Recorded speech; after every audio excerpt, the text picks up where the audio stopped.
歡迎來到深夜故事屋，我是香菜。我喜歡聽故事，也愛說故事，希望我說的故事你也喜歡。霸凌這個議題，無論是學校還有職場，甚至是網暴等各類型的霸凌，全世界都存在，只因着文化地點的不同，方式有些差異，但本質上其實都差不多，那就是以集體的力量去攻擊個體，以強者之姿欺壓弱者，讓受害者遭受極大的痛苦，最後往往造成不可彌補的傷害。對霸凌者而言，這可能不是什麼大不了的事情，但對受害者来說，卻是一輩子無法走出來的陰影。今天要說的故事就是跟霸凌有關的鬼故事。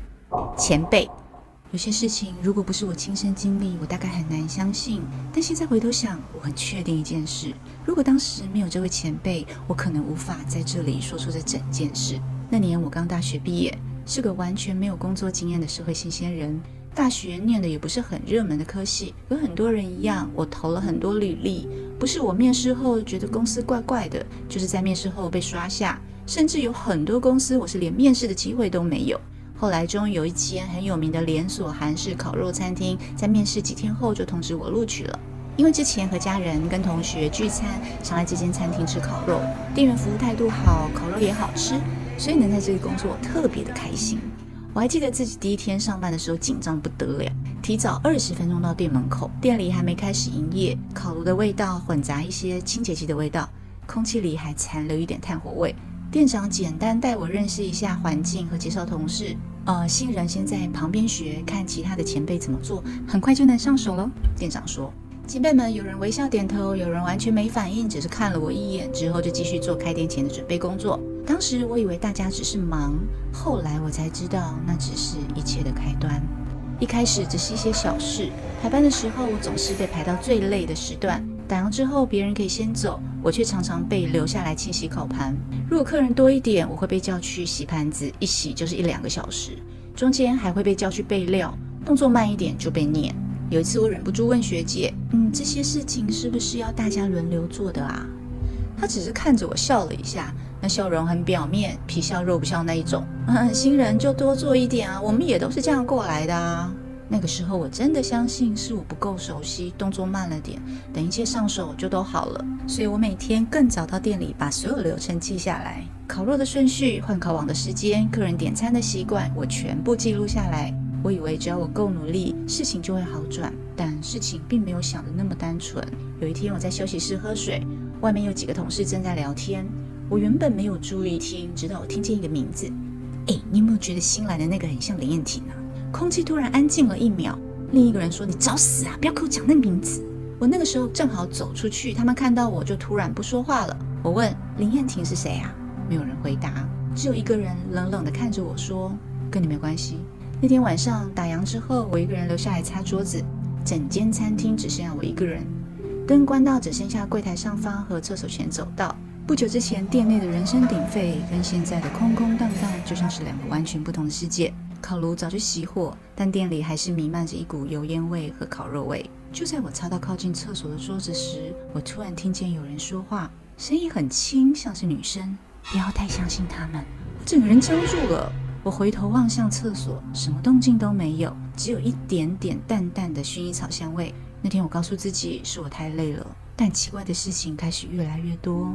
有時候我在廚房洗盤子，水龍頭會自己打開；有時候我在倉庫拿食材，明明只有我一個人，卻會聽到有人嘆氣。後來有一天，我在員工休息室整理櫃子，櫃子最底層卡着像是一張紙張類的小角。我慢慢抽出來，是一本小小舊舊的筆記本，封面還看得到是薰衣草的圖樣，下方有3個清秀的手寫字林燕婷。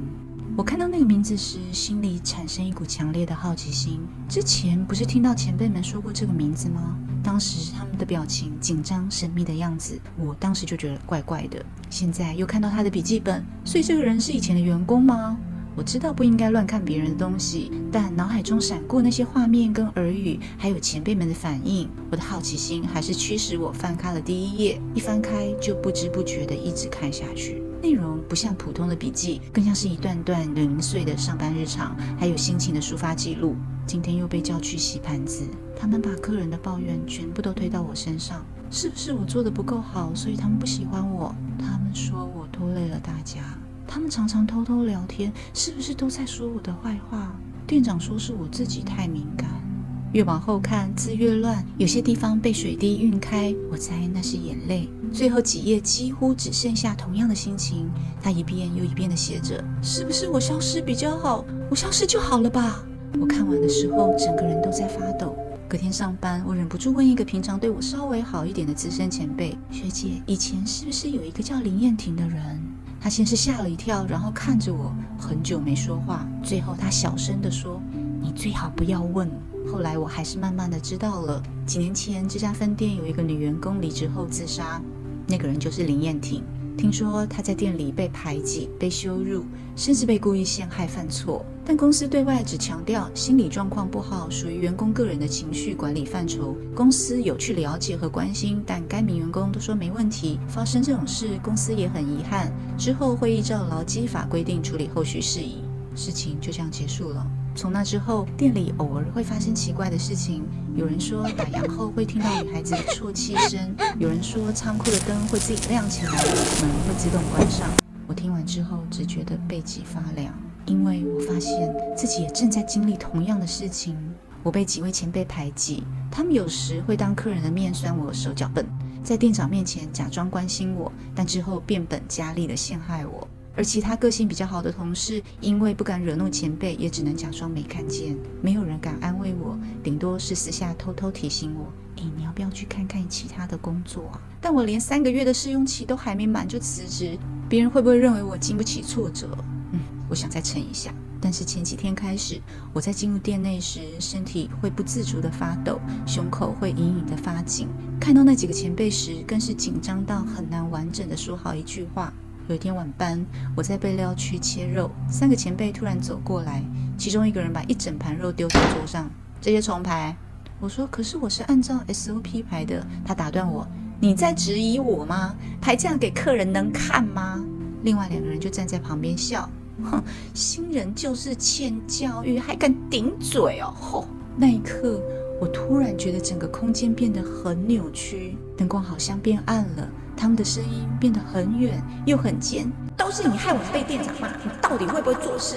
不要動不動就跟客人眉來眼去，惡心死了！我看着自己的手，忽然有一種很奇怪的感覺，那雙手好像不是我的。後來我像是被拉開到另一邊，我看到一個人站在我剛剛站的地方，被同樣的人包圍着，但那個人不是我。他的頭髮比較長，肩膀很瘦，他在發抖，有人在骂他，你怎么這麼笨啊？要跟你說幾次才學會啊？動作那麼慢，整間店都被你拖累。他抬頭，我看到他的臉，那個人不是我，難道他是林燕婷嗎？畫面一瞬間重疊，我分不清自己是誰。就在那幾個人越逼越近的時候，倉庫的門突然砰的一聲關上，所有的燈瞬間熄滅，整個備料區陷入黑暗。我聽到那幾個人開始尖叫，黑暗裡我聽到一個聲音，很輕很溫柔，不要怕。下一秒，架上的烤盤全部掉了下來，聲音大到像爆炸一樣。那3個人嚇得往外跑。等燈再度亮起來的時候，備料區只剩下我一個人。地上散落一堆烤盤，桌上多了一張小紙條。我很確定剛剛那裡什麼都沒有，紙條上只有2個字：證據。那一刻我突然懂了，他不是故意要嚇我，他在提醒我。從那天開始，我不再只是忍耐，我開始錄音、拍照、保存排班表。他們辱罵我的聲音，我全都錄下來；他們故意陷害我的對話，我一字不漏地留下。幾個月之後，我辭職了。我告訴家人這段時間發生的事，然後我把所有的證據交給律師。我對那些霸凌我的人還有公司提告，官司打了很久。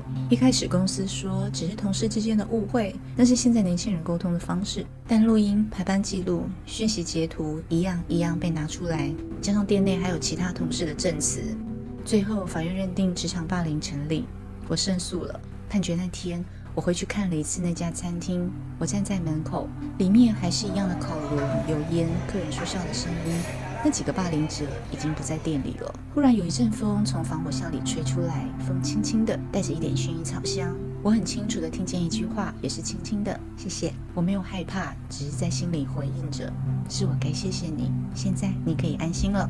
後來那間分店重新整修過，生意還是一樣好，甚至更好，但我再也沒去光顧了。之後每當我到餐廳用餐時，看着忙進忙出的服務人員，都會想起之前的這段經歷。對新進的服務人員，我總是會跟他們說辛苦了，謝謝你。我只希望這句話能帶給他們更多的力量。故事結束。香菜常在想，為什麼有些人會去檢討被霸凌者？明明是加害者的問題啊，為什麼就變成了怎麼其他人不會被霸凌，就你被霸凌這樣的疑問？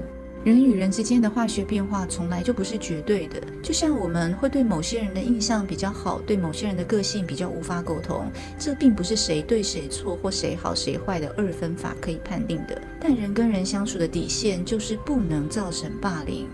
我個人其實不太相信那種我又不知道這種行為是霸凌這樣的借口，因為換位想看看，同樣的言辭能接受別人那樣對自己說嗎？同樣的行為能接受別人那樣對自己做嗎？這不就是古人所說的己所不欲，勿施於人的道理？現在的社會節奏太快，快到我們常常不会去檢視自己的言行是否得當，鍵盤敲一敲，評論留言就出去了，自己就爽了，好像自己跟其他人一樣是正義的使者。但對於事件的对錯，我們能確定自己沒有被帶風向，網絡上看到的就是真相嗎？這世界上有很多人正是因為被海量的惡意留言淹沒，想不開的。而那些參與留言的網民，其實也是眾多的霸凌者之一。霸凌這個議題真的蠻沉重的。香菜認為，只要有人群的地方就會存在霸凌，只是程度輕重的不同。但我想，我們至少能做的就是不要成為霸凌者的幫兇。對於這個話題，如果有想說的朋友，可以在留言處說說自己的想法哦。謝謝大家收看這集的故事。如果喜歡我說的故事，歡迎訂閱、開啟小鈴鐺，並分享給同樣愛聽故事的朋友們。另外，如果有想聽的題材，或是有自己親身的人生故事想分享，歡迎寫信給我。我整理過後會在這裡分享給大家。深夜故事屋，我們下次見。